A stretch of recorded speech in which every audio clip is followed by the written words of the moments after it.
Na pesi bino mbote mingi bandeko bana asome ko Congo biskanzo bozali ko na biso lelo tika ete kimena nkolo ezala kati na bino na sacrifice pe na ta obozwi pona kolandela biso na lelo na video oyo na kati ya émission na biso Libération d'abord démocratie après LIDAP oyo tozali ko sangisa makanisi pona ko sikola mboka na biso na kati ya bozindo ya occupation oyo esili kokota lelo tokomi mibu tuku mibale na mibale depuis Hippolyte Kanambe akotaki na ba AFDEL ezali pasi mingi na bitumba yango pamba te monguna oyo ayaki lokola nyoka muke lelo akomi capable ya komela biso na kati ya mboka na biso po ete azwi n'est-ce pas complicité ya bana mboka to bingi ba kolabo ba pesi ye pe ba teki secret ya mboka po na ba intérêt personnel na bango lelo oyo tozongi lisusu na kati ya bitumba wana nde tolobaka tozali ba ennemité tozali na haine te mais ezali bitumba ya libération.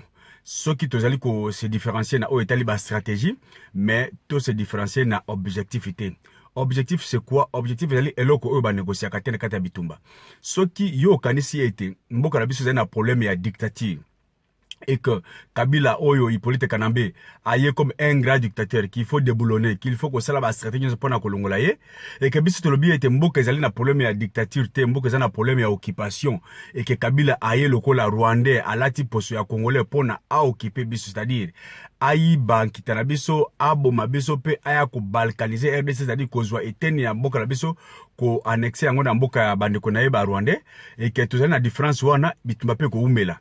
Mais ce qui est vrai tout simplement c'est que na suka ya bitumba tokomona qui a raison qui a tort pe ba élément mingi ezo la kisabiso ki ya solo biso ba tozali ko bakembo ezali sous occupé tozali na raison et to kumisi nzabe pambate bande ko mingi olobi bazalaki na kati ya libungi na kati ya okanisa tembo la biso na problème ya crise ya démocratie n'est-ce pas ba comme lelo ko comprendre que réellement Hippolyte Kanambe azali n'est-ce pas mwana ya nyoka oyo akotel biso mopaya oyo aye pona koboma biso yangwana lobby tozali ba ennemité on peut se différencier dans l'objectif, c'est-à-dire les lots 2019, au gros na 2020, objectif nanga ezali na koma na poto, il faut na koma na poto na 2020, yo décidé boy.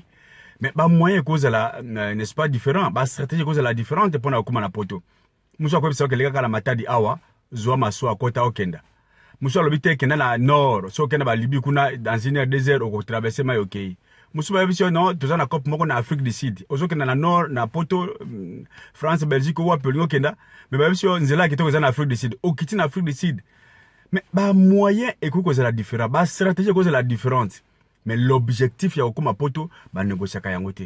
Alors l'objectif c'est quoi la bitumba oyo to libérer mboka na biso ba stratégie eko kozala différente ce qui fait que au moins leader boy alobi boy bazali ko kesana mais zali haine te ezali n'est-ce pas jalousie ezali ko bomana te mais l'objectif ezali moko to libérer mboka na biso ko mingi toloba ba de ko mingi est-ce que makoboza ko bozana ba preuve makabozali koloba ezali na ba preuve ko justifier yango mais ba preuve c'est qu'est-ce que vous appelez preuve ata matériel au moni yango te mais résultat pe ko l'action que preuve ezali awa Tshilombo yemoko andimite asalaki deal na Hippolyte Kanambe pour a gérer pour ka koma na pouvoir basali deal nani akoko la kisangai photo preuve oyo ke Hippolyte Kanambe azali ko Félix Tshilombo azali ko signer deal devant Hippolyte Kanambe parce que tolandi ba acolyte ya Hippolyte Kanambe balo bien que Hippolyte Kanambe oyo ayebi que Félix a respecté la signature te a respecté maloba te azalaki obligé à faire signer le deal wana donc Félix a signé le deal pour na kokoma na place wana. Qui peut me montrer une image, une photo où Félix azali ko signer deal wana hier avant de boyer Hippolyte Kanambe avant de boyer a PC document pour signer deal wana. Mais mo ka ko ndima yango. Mais quelle preuve bozali ko lukalelo ba que mboka ezali aussi occupé. Quelle preuve bozali ko lukalelo ba la que Hippolyte Kanambe est rwandais. Quelle preuve to ko pesa bebo ba ke Bismarck azali rwandais. Azala siruba azali rwandais. Preuve nini ndeko congolais. Non, ezali problème ya intérêt personnel.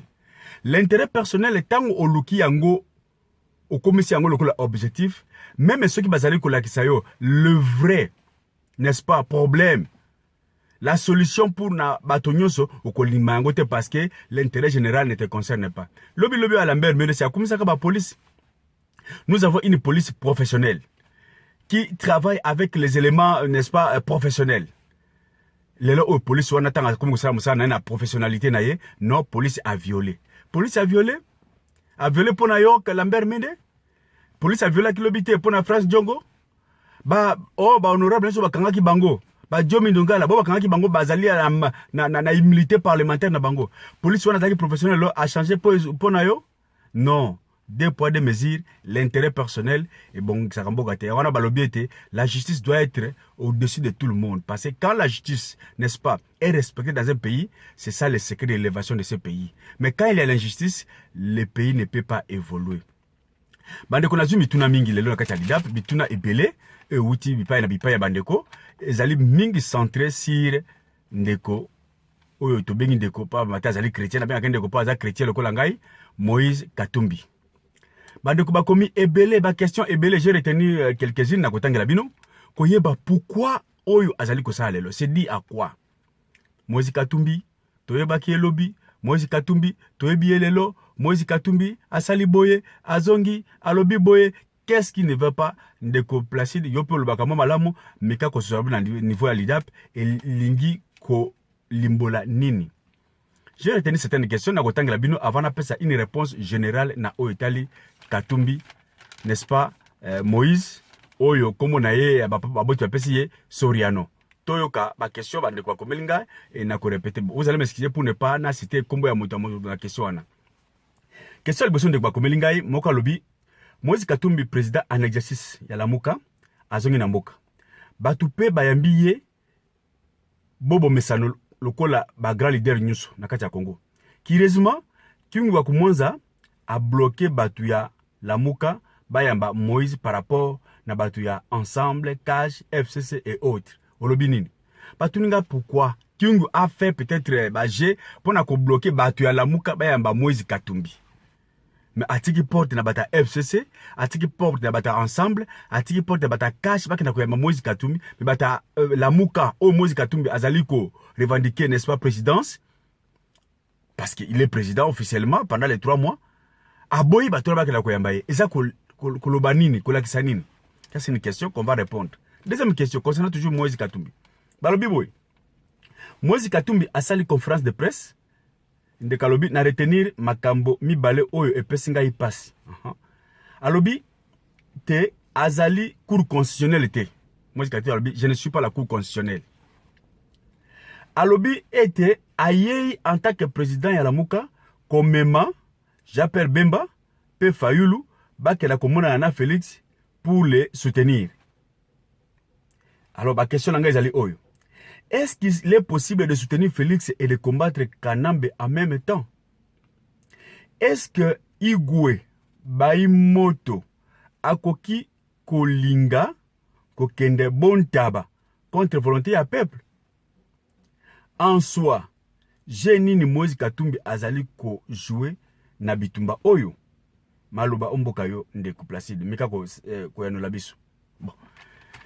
C'est vrai, bande qu'on a plus une fois de plus. Je l'ai toujours dit à mettre de plus que nous ne sommes pas des ennemis. Vous allez peut-être dans diversification, il y a point de vue, il y a stratégie, mais l'objectif doit rester le même. Notre pays, la RDC, c'est ça que nous devons vraiment nous focaliser, tout défendre yango, tout libérer yango na mbilinga pe mbutu oyo esili kokota. Bande ko tuzali na esengo mingi. Esengo zela kana mutu soki peut-être lobili kamoko lelo.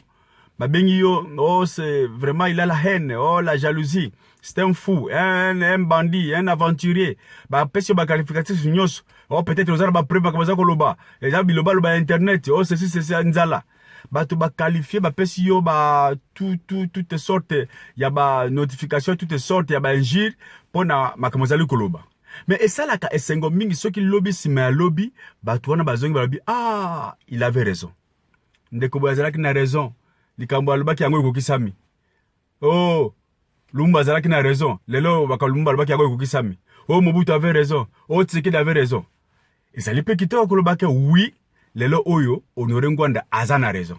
Faut pas que Moutana a raison quand Moutana a koufi. Même pendant n'est-ce pas son vivant, bola c'est que Moutana a raison. Lelo ngape na nesengo, ce que ba de kolobaki ah ndeko Placide ozana raison pour bolobaki tulubape mingi, mais nga nazali parmi ba vidéo ya diaspora ou ya liboso na dénoncer le Kouana. Juste après, n'est-ce pas, proclamation à cour constitutionnelle. So beaucoup de ma vidéo na biso, beaucoup na sala titre moko na commis. Il est temps que la Muka se débarrasse de Moïse Katumbi. Sinon, ça sera grave.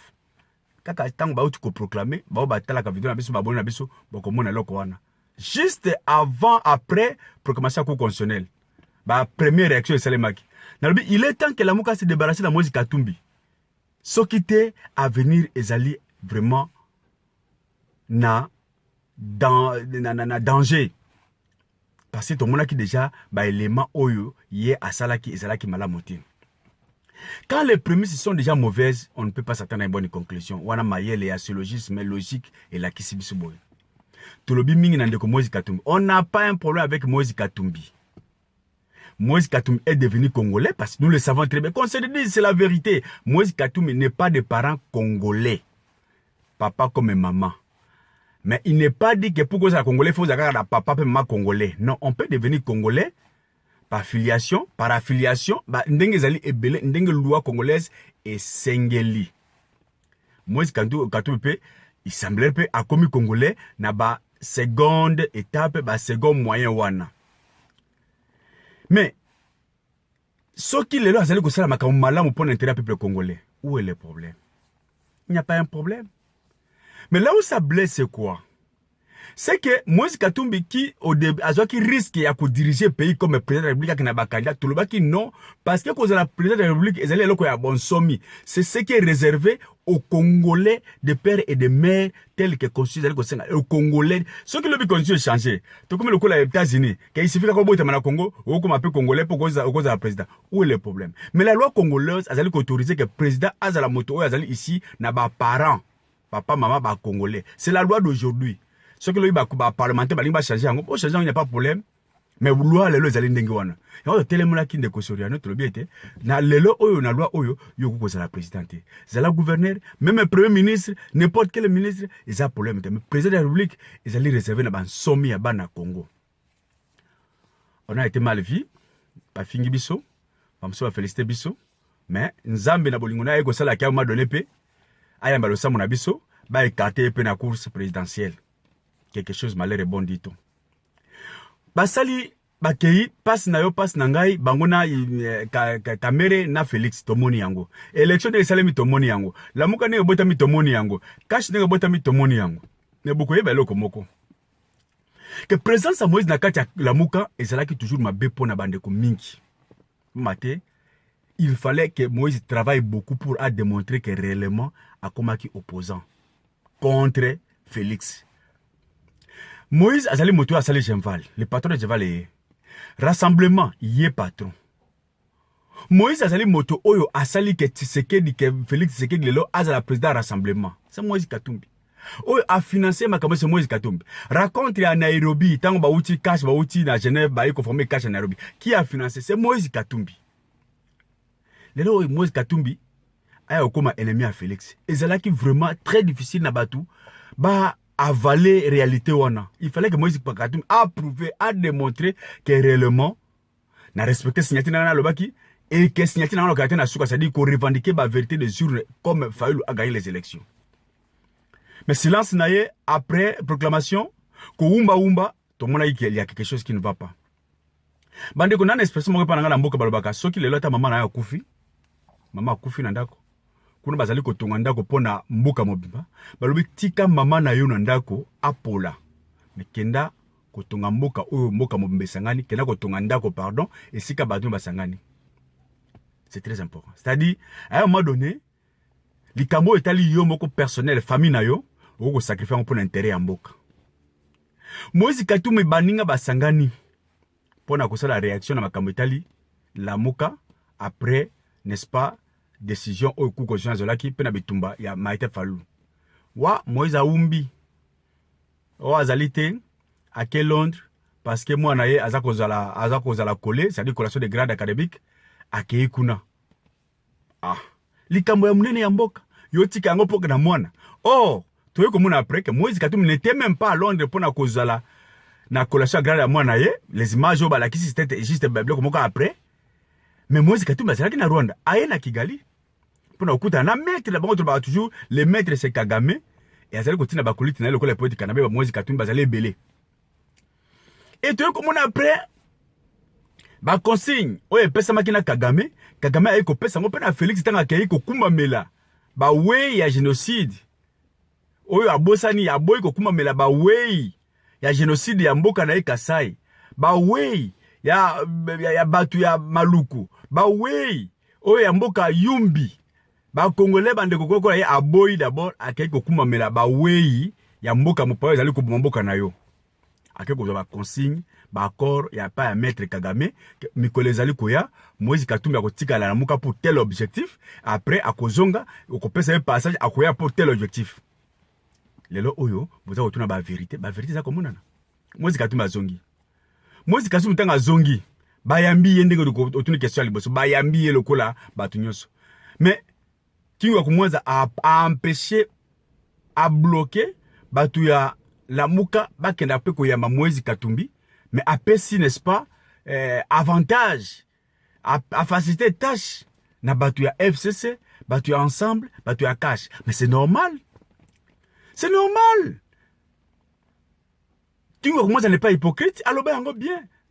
Tokotika la kosala opposition contre Félix était, toko soutenir Félix, la mouka pas question, to boyango a fini Martin Fayulu, n'est-ce pas, applaudir Félix, alors la mouka ekotika la ko régner na katanga te et opposition contre Félix et kozala te, ba ko soutenir Félix, alors biango. Mais où est le mal qui a empêché bato à la mouka, bato bazali ko soutenir Martin Fayulu, ba ke na ko ya Moïse Katumbi, oh ya zali ko considérer lokola mwana na ye. Moïse Katumbi za mwana na ye, azalinde muto ye asali politiquement. Où est le problème? Ça doit vous gêner où? C'est tout à fait normal. Parce que la mouka ba la logique na bango. Vérité des urnes, ba la logique na bango, kozongi c'est la peuple bosomi na ye à partir de l'élection. Ce qui lelo oyo, Katumbi, na Kingu, baloba soutenir Félix, baboyi, n'est-ce pas, vérité à population, vérité des urnes. Mais c'est normal que quelqu'un a empêché bateau bazali kokenda ko méga peut-être ko lakisa Moïse Katumbi que toyo ko yamba yo ko za président ya FCC pardon ya la muka ou ya pour corruption de bituma na biso c'est tout à fait maboya. L'objectif n'est plus le même.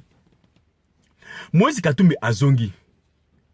Tant Moïse Katumbi azongi bayambi e bato belle population. Toloba likamwana balebele. Dans les pays pauvres, biso na ba pays riches awa, ba pays développés.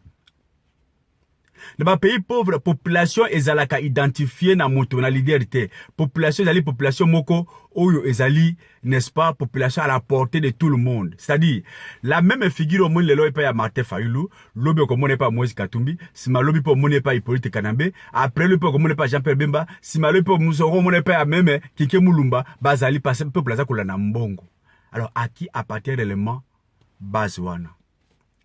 Likambo ya base. Base on est à nani? Point d'interrogation. Donc ce bateau yambaye, ba tendance, les responsables, les spécialistes na ba manifestation publique ba kole bisabiso été okuta na kati ya batu bayaka batu nso bayaka par curiosité. Tout à l'heure élément. Curiosité, akondi, aye munene, akosekate, alati ndenge nini, asande nini, bana bake par curiosité batu babimaka. Batu nso bakoya parce que nous avons été, n'est-ce pas, motivé, moi pour de faire koyaki, ma deux bane koyaki, il faut que la suite de un problème. Ba de super vrai ba combattant vrai ba membre parti na to ko leader na biso. Ba couche sociale les alaka ebele. Mais dans l'ensemble c'est difficile o identifier ka ba to ba yaki ebele. Mais ba to wana surtout bazalika ka pour likambo wana te. Là ce n'est pas mon problème d'aujourd'hui. Il a été accueilli, il est populaire to biango. Ce qu'il a fait au Katanga, ce qu'il est en train de faire, langage naé, c'est un langage pacifique, ba ko linga c'est tout à fait normal. Là ce n'est pas mon problème. Mais mon problème par rapport à la question de Guatouni, c'est que est-ce qu'il est vrai que Motolelo a soutenu Félix peut s'opposer à Kabila? C'est ça la question, c'est ça le problème. Est-ce qu'il est vrai que Lelo Oyo, Motolo Bake, Boya, to soutenir Félix pour na déblonner Kabila? Est-ce vraiment Motouana Aza normal? Un peuple qui réfléchit, peuple mature, le peuple congolais, le a commis mature. A connu Mabilo Kwana. Qui a fait que Félix a comme lelo na place wana? Nani a nommé? C'est Kabila. Nani a sali ko sala makambo tambo lelo? C'est Kabila.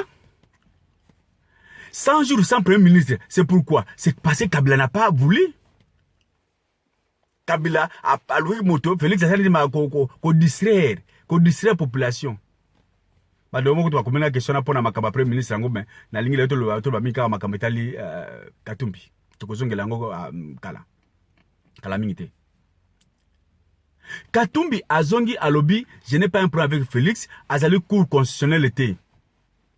Mais on ne peut pas accepter, n'est-ce pas, on ne peut pas reconnaître une chose son contraire, c'est-à-dire, Olinga, eloko moko na mabena malamu na yango, ozali aventurer. On ne peut pas aimer une chose et son contraire à la fois. Tango Félix alobi ke, tango Katumbi alobi ke, n'est-ce pas, il faut yazali homme oyo asengeli ko respecter signature na ye. Azali mutu ya population, la voix du peuple, c'est-à-dire les places majorité qui. Et c'est Katumbi a beau sani que c'est Fayulu qui a gagné les élections. Cinco ba balobi na to la ngote. Qui oublie, est-ce que Félix lui-même ignore que Félix c'est Fayulu qui a gagné? Félix reconnaît. Tout le monde reconnaît que Martin Fayulu a gagné les élections. N'est-ce pas? Et yo ozali président ya Lamuka. Lamuka est la plateforme électorale seulement pour soutenir Fayulu. Le comme transformé en plateforme politique. Bâti au président. Bâti au président pour l'objectif c'est quoi? Bosun de la Fayulu, Bosun de la Félix. C'est ça. Comment tu veux soutenir Félix entre-temps au lobby de boulonner Kabila? Au moins que c'est Kabila qui fait que Félix soit là-bas. Comment ça? Comment on peut justifier ça? Même mathématiquement. Même par analogie, Balobakayango. N'est-ce pas? A est égal à B, B est égal à C, donc A est égal à C. Voilà, il n'y a pas de démonstration, il faut qu'il y ait, je ne sais pas dans quelle autre école de mathématiques. A est égal à B, B est égal à C, donc A est égal à C. Hippolyte Kanambe est égal à Félix Tshilombo. Et c'est Ezalokuta? Nous, c'est notre partenaire. Il sera difficile de Belanga Lelo. Que Kabila qui était hier notre ennemi, aujourd'hui devient notre partenaire, notre ami, notre collaborateur. C'est Félix qui a dit ça. Tokomi Bomoko. Tout ça, ce qu'on a pris de société Moko. Il dépêche un parti socialiste. Peuple de un parti socialiste. Tout ça, on a pris de société Moko. Tout ça, Bomoko. Toko Kabola ba poste. Bazali Bomoko. Donc, A est égal à B. Kanambe est égal à Tshilombo. Tshilombo, wangane yangote. Kanambe pas wangane yangote. Bata FCC ba wangane yangote. Bata il dépêche ba wangane yangote. Il dépêche elle. Tshilombo, bien sûr. Kacha wangane yangote. Mais si Félix est égal à Katumbi, est égal à ensemble, tu peux soutenir Félix. Tout ça, de Félix était, tu peux soutenir Félix. Qu'est-ce que vous voulez dire? Donc Félix qui est égal à C, c'est-à-dire Katumbi Lelo, bah comme Bomoko, avec soutenir. Par ricochet, c'est quoi? Par analogie, c'est quoi? C'est que Kabila est égal à Katumbi. C'est clair. Maintenant, on déboulonner Kabila dengue nini. Question à peser avec les comment Katumbi peut faire qu'en attendant derrière Félix va déboulonner Kabila? Sur quoi que Félix lui-même n'a jamais, n'est-ce pas, présenté un seul petit signe. Il y a inquiétude, il y a relation avec Kabila. Baza bomoko baza ensemble. Tant que l'objet qui n'a pas déboulonné corruption. Pesa ba explication supplémentaire. Alobi yango te zala ki binote à partir à pouvoir nanga na ko lutter contre la corruption ezali binote bato aliboso. À s'expliquer à tout le monde à ngangeli à s'expliquer bolandi yango. Il n'a jamais été contre Kabila. Yo lingo ya ko déboulonner. Donc Félix a ko inayo. Moto nyoso alinga déboulonner Kabila. Félix a ko inaye.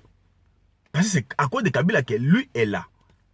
Donc si aujourd'hui Katumbi Azongi, il n'y a pas à raisonner deux fois. Azongi pour parachever œuvre ya Kabila via Félix Tshilombo. Et ben on se trouve dépendre na mettre na Kagame. C'est tout à fait normal. Tu bêta des mots sur tout. Tant un décret 3 faux penalty, il n'y aura pas 3e faux penalty. Mais le penalty c'est quoi? C'est l'erreur commise na carré, n'est-ce pas? Il y a adversaire tant que tu as bi. Bon, vous pas na bino, gardien na bino, défense na bino, milieu na bino, attaque na bino, bon, comme pas ya munguna, à l'erreur na carré na ye, bah, pèse le penalty. Mais la question c'est savoir, bah, le pas na bino gardien, na la commission en na niveau que va commettre erreur wana. Qui a fait que le penalty wana ya faute ya penalty ya Salema? Qui sont ces joueurs qui ont joué avec Hippolyte Kanambe pour qu'il y ait occasion à côté 3e penalty wana? Pas ba boye là. Katumbi, quel a été ton rôle? N'est-ce pas, yom qui ba bulletin de vote bourré. Et où Afrique du Sud, il y a Tshisekedi, il y a Kabila contre Tshisekedi en 2011. Mais moi, je ne suis pas contre Katumbi Azali Moto Tondimi. Mais c'est pour quelle finalité? C'est pour nuire, n'est-ce pas, Bitumba Yamboka? Pour nuire Bitumba Yamboka. Comment se fait-il que Batu Yalamuka ba pesi Katumbi opportunité Azala? Ah, mais ma bango sur le terrain, il y a des gens qui ont une question pour vous. Pourquoi Jean-Pierre Bemba, le grand leader? Pourquoi Matungulu, le grand leader? Pourquoi le reste des fils de pays, les vrais fils du pays? Bandimike, Moutou, Bazale, comment on a jeune bango Katumbi. Ah, ça l'appelle Mokozi Bango pendant les 3 mois dans la Mouka. Ah, mais Mabango, parce que comme il a engagé la Mouka, parce qu'il est le président, il y a pendant 3 mois. Pourquoi on peut cette opportunité? Je ne suis pas Jean-Pierre Bemba à répondre, mais en tant que Moutalingi Mboka, tu peux répondre. Problème à la stratégie. L'objectif reste pour les mêmes. L'objectif reste les mêmes pour Jean-Pierre Bemba. Pour les autres. Mais le coup là va comprendre de quoi, n'est-ce pas? Bassim s'y touche. Le lot est bien pour l'élé. Le lot est bien pour l'élé. Donc le lot, il faut pas l'ongolais officiellement de 5K. Accusation à la raison. C'est pas. Il y a mon cas, Milaki, c'est pour l'élé. Moutou ya lokuta, pesa yaka temps. Le temps, c'est l'ennemi numéro 1, il y a lokuta. Tant batique là qui est le lot, et là qui c'est moko. À 100 passer, beaucoup de la air, moko boye. Bon, pendant ce là, tu combien la bifurcation, le cas, droite ou à gauche. Droite ou à gauche, parce que les bossos de réalité. Ou bien que la gauche, ou bien que la droite. Après, c'est là, Katumbi n'a jamais été opposant. Katumbi n'a jamais été opposant de Kabila. Katumbi est l'émanation à occupation. Katumbi, c'est le flou des Rwandais. Katumbi, c'est l'ami de Kanambe. À cause de a été, ça c'est automatique. Il n'y a pas une démonstration mathématique. Il faut que c'est la bino ba cosinus na ba sinus na ba intégral pour na justifier le quoi. Non, c'est clair. Nazali ko se rappeler journaliste nanga ya betelanga lisolo mbala moko na tanga za mona moke. Na seka lisolo na nazongela ngo. Alors bika atungisa baboti na mingi abana ko lia maki mingi. Atungisa baboti na kolia kamaki mbala moko baboti ya ko s'inquiéter. Oh. Mais tout ça ndingi na zolia maki ba benga bana ngaite me yemutelia kango. Abina bana ko linga maki mingi na tungisa mami. Alors jour moko papa apesi mama mayele alobi mutelia kamaki o efozala songolo. Naba na biso. Tout ça ande nini? Abiso mama pesa ye responsabilité ya poulaye na biso ya garder basoso. Ya bana contrôler yango. Ba bengi abika à partir de là, yo na to comprendre peut-être bato libanda peut-être à partir de yo komi mokonzi. Contrôler basoso oyo, o pesa biso rapport ba maki bakamutu contrôler yango. Yeke yebisa biso ko moko zo mona te, yebisa biso soki bungi, yo mto ko justifier yango. Yo zala mokonzi. Ba pesi ya zala mokonzi eloko ya hibaka. À partir du jour wana rigere kota ki na ndenge motel ke j'ai silaki muibe silaki. Donc des fois là comme ça ko bunga pesa ka muibe za la gardien ya biloko ya hibaka. Bon moi pesa jima kota. Ba pesi Katumbi za la gardien la muka ye moko hibaka na butu siko ba pesa na moi bo garder biloko hibaka. Comme la souka. La sagesse des fois elle est vraiment très importante pour na ko illustrer ba kam sous politique. Moi si Katumbi ba pesi ye parce que comment on a eu que ça ne va pas. Le silence. Oh, ça est la silence. Il faut pas sa position là. Mais qu'est-ce qui ne va pas? Bon, yo zoananu, zoa bokonzi. Kenda. La qui s'abiso que réellement, on peut défendre, n'est-ce pas, la mouka bitubo toi comme la libération. À se metouche. Bon, on est yango, à kokite. Des fois, c'est important à co-exposer, n'est-ce pas, moyibi, na baere remoko. A okena musikate parce que le kuta ezali mukuse. Katumi bakangi na lukuta. Voilà pourquoi les oyo, Zolina et Sengo, il y a qu'à identifier les sous que Ndeko, Azala qui n'a bisoté. Faut pas que cela vous étonne. Bana ya la Mouka, niveau ya Kinshasa, Mouka, Mabote, le Makatumbi n'est plus avec nous. Il a choisi son camp, il est derrière Félix, qui a été depuis longtemps son ami, c'est lui son parrain financier, à Sali Genval, à Sali Rassemblement, à financer, à Sali, Félix. Félix ne sera jamais opposant à Katumbi, ce sont des amis. Mais Katumbi est venu à Katalamouka pour infiltrer, distraire et n'est-ce pas qu'on dissoudre. Et là, il y a Bitumba Oyo. C'est tout à fait normal. Là, c'est clair. Ça n'exige pas, n'est-ce pas, une connaissance approfondie en matière d'analyse politique. C'est trop clair, c'est trop évident. Donc, Botia déjà Katumbi na Kanya, Batouya, FCC, Batouya Cash.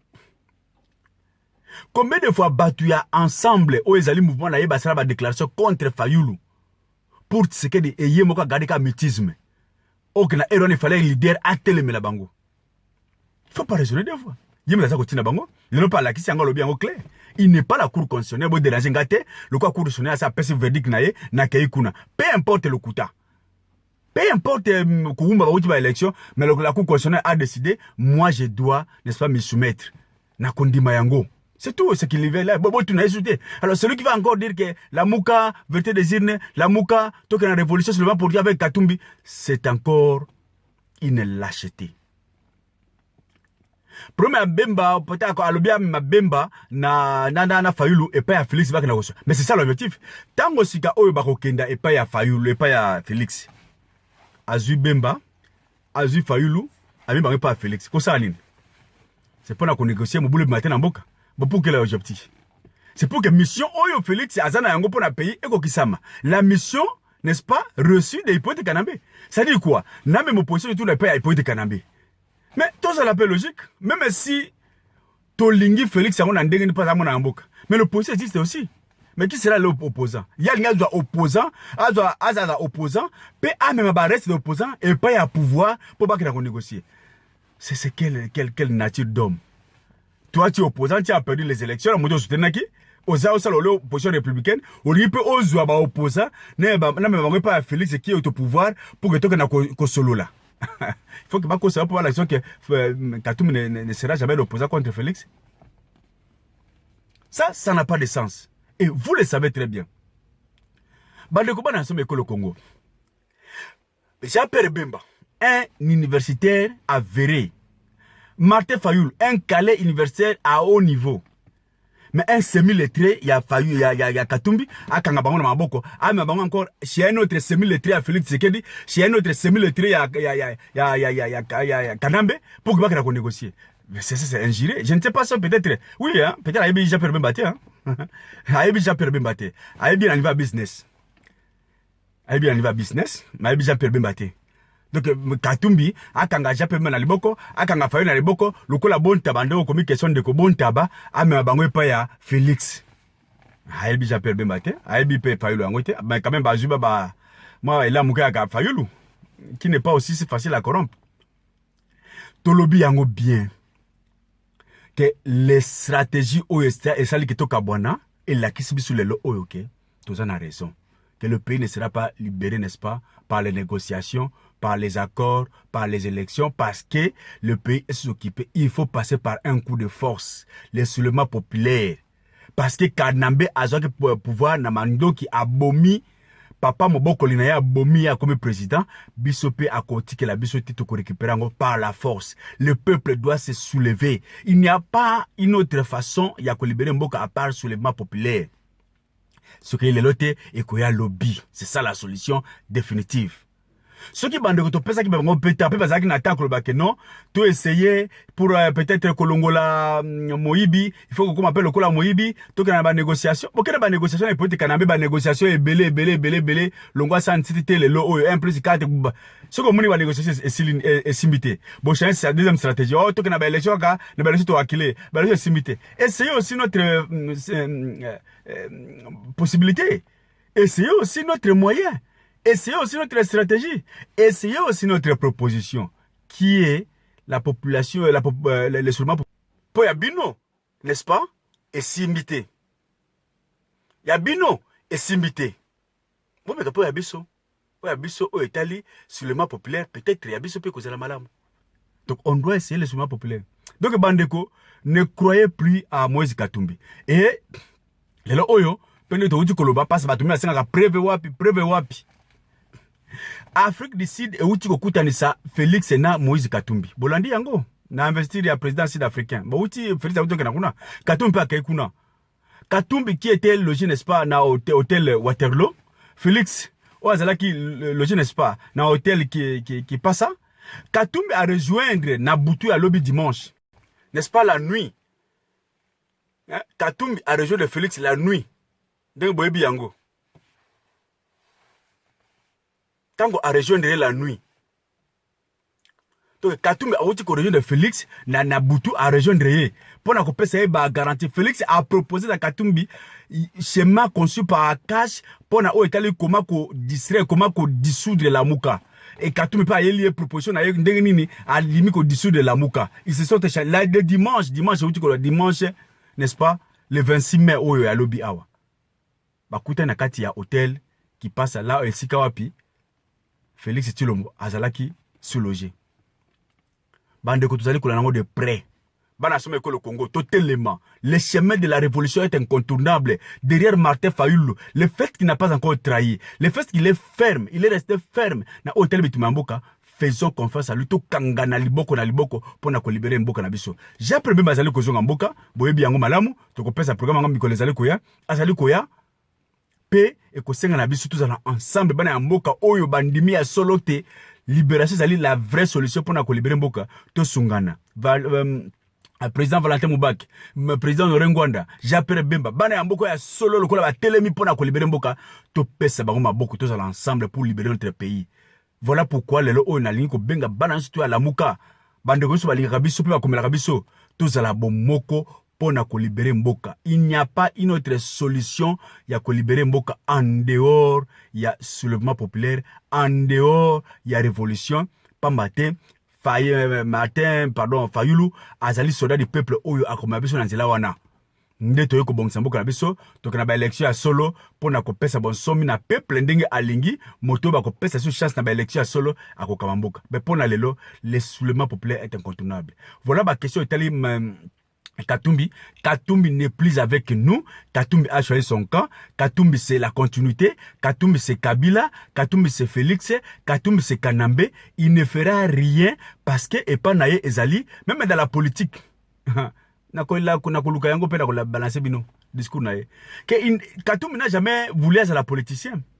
La politique Epanaye Ezali façon à garantir business naye. Et pas c'est son business. Alors, comprendre que pour que business n'ait pas mal, il faut à la peine un mot sur plan politique. Voilà pourquoi il se prend comme opposant. Il restera opposant pour toujours, juste pour l'occasion à garantir business naïe. Ah, c'est le businessman. Business, donc pas naïe, on est allé sur business de tambola, c'est tout. Le reste des politiques, ils ont concerné. Le souci n'a pas été la démarche politique. Ça a été pour les business naïe, bah mituka naïe, na kasumbalemba, zoabiloko, makabiloko na Zambie, l'Afrique du Sud. C'est ce qui lui intéresse plus que bien-être de la population, la libération en Mboka par rapport à l'occupation ya Rwandais. Donc ça ne vous surprenne pas. Donc voilà un peu banation Mboka. Je vous remercie d'avance pour la question. On va vous répondre question par question. Et Baba Bazali se souscrit. Merci. Baba Bazali se prête à inquiétude. Nous sommes là. Nous ne sommes pas d'ennemis. Nous allons pas ennemis. Nous allons pas ennemis, mais nous allons na cause juste de libérer Mbokanabiso. Et Moutou Azakwa na Moutou. Il faut te dénoncer comme, n'est-ce pas, Katumbi. Donc, à celle que ça la G occupation, il n'est plus avec nous. Botiana Mitou Nabino, Bolongolaye. Bolongo na niveau à la muka et puis la muka ezala le côté o ekoti na biso to bana ko dira on la soki non le problème c'est le problème de la population. Les leaders peuvent toujours nous trahir des mains mais la population connaissant sa cause alors que n'habitement na tenasuka. Que Dieu vous bénisse, to garder contact ensemble pour la même cause to kolonga pour bituma biso aller juste. Voilà, mais c'est toi qui n'as pas pour répondre à ma caméra Italie Katumbi, ndiga côté na Félix Tshisekedi na Afrique du Sud, ndiga ba pesi ba cahier de charge si au Italie ko dessous de bitumba la muka, a pesi proposition na ye, Félix a pesi o yaye, bazali ko décider ndiga ni na ko dessous de la muka. Donc le o la muka il faut changer stratégie. Ba o batikali officiellement il faut bolongola Katumbi. Il n'est plus avec nous. Il a choisi son cas et c'est fini. Prenez une décision d'autorité, une décision, n'est-ce pas, pour soutenir la population, une décision pour la libération de la RDC au Ezali Bitumba Nabisu. Nakalisi, moi, tant que je la vidéo, Ezali pour la Kwana, que Dieu vous bénisse, tout garder contact, tout les banate, tout aller ensemble. Vous allez poser la question, le sous, au Italie, Premier ministre, Nandenge ba komilinga, ba pesinga ba révélation sur Belé, là, au Italie, M. Ilunga. Tokolobango, Nandenge Félix a nommé ba généraux ni soka Kabila reconnu bango. Pourquoi? Tokoloba ce qui encore ça ba preuve sur ya occupation, ba preuve sur que Félix est égal à Kabila, Kabila qui est égal aussi à Katumbi. Tant a eu tous les officiers à maintenir bango. Ça va preuve aller tokozong la mission peut tokolobango pour na ko veiller toujours na o ezali ko salema na kati ya mboka ya banguna pour na ko disire biso. Peuple soyez aux aguets, pardon, la cause est juste et connaissant la cause, tout l'embâté, le soulèvement populaire jusqu'à la fin. Ingeta, que Dieu vous bénisse. Merci, de garder contact.